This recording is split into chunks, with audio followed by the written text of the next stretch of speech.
Баспана барлығына бірдей бұйырмайды. Бүгін Батыс Қазақстан облысына барған президент Нұрсұлтан Назарбаев 7-20-25 бағдарламасы бойынша кімдерге басымдық берілетінін айтты. Сочиде өткен Еуразиялық экономикалық одақ елдерінің саммитінен кейін жол-жөнекей Оралға соққан елбасы мұнда қала тіршілігімен танысты.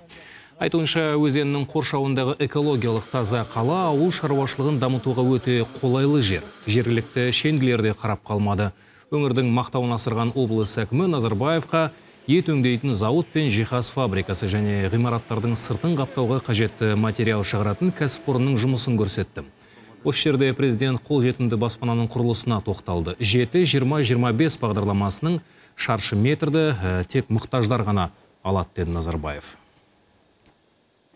Обеспечить доступным жильем первым. У кого есть уже квартиры, он туда не попадет, потому что у нас народ же ушлый, по дешевых получить, потом в аренду сдать и получать зарплаты. Нет. У кого нету, будем давать. Поэтому это будет попадать молодым.